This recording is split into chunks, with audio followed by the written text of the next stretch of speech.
Mga kapaglaom, maayong buntag kaninyong tanan. Ang atong hilisgutan karong Mayo 3, giuluhan og ang iyang pag-abot. Ang atong teksto makita sa Mateo 25:6. Sa pagkatungang gabi, dihay singgit nga nag-ingon, "Tanawa, ang pamanhunon, panggula kamo og sugatan ninyo siya."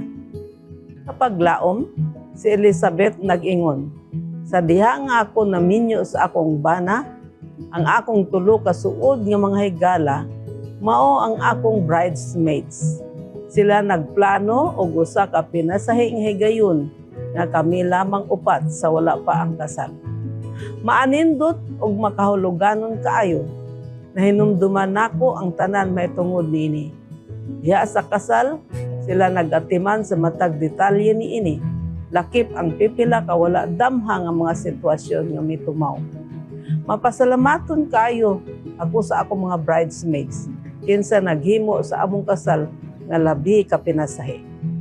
Human sa diskurso ni Jesus may tungod sa iyang mahimayaong ikaduha nga pag-anhi, si Lucas nagtala og tulo ka sambingay nga naghisgot may tungod sa pagkaandam alang sa iyang pag-ani.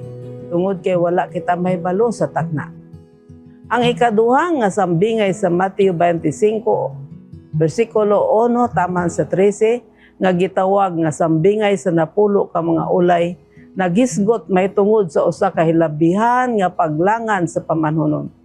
Sa unang siglo, ug bisan karon sa pipila ka mga baryo sa Palestina, ang mga bridesmaids human sa usa ka adlaw nga kalingawan mobiya sa pangasawon sa gabii ug manggula nga nangadala og mga sulo aron sa pagsugat sa pamanhunon. Ilang dalhon siya ngadto sa pangasawon ug unya ang malipayong prosesyon mukuyog sa pangasawon. Kumon alang sa pamanhunon nga malangan ug busa ang mga sulugoon kinahanglan andam nga adunay dugang nga lana alang sa ilang mga sulo. Niini nga sambingay samtang ang pamanhunon nalangan kaysa sa ginahuna-huna nga pag-abot. Ang tanang napulo ka mga ulay nangatulog.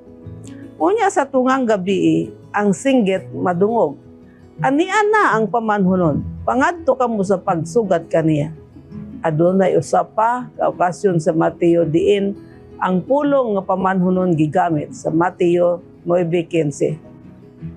Sa duha ka mga beses kini nagtumong kang Hesus sa diha nga moabot ang pamanhunon, katunga lamang kanila ang andam sama sa kahimtang sa mga lalaki sa kaumahan o sa mga babae sa galingan.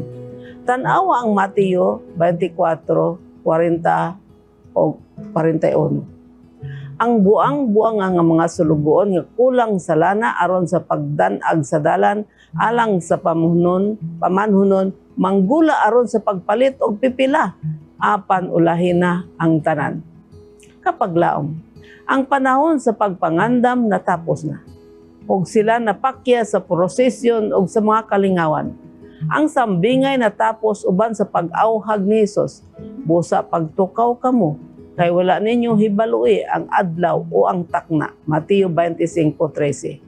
Kini ang panahon alang sa makanunayon, malipayon nga espirituhanon nga pagpangandam o pagbantay. Bulahan ang mga gipangdapit ngadto sa panihapon sa kasal sa kordero. Pinadayag 19:9.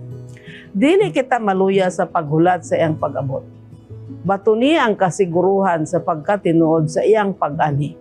Mag-ampo kita.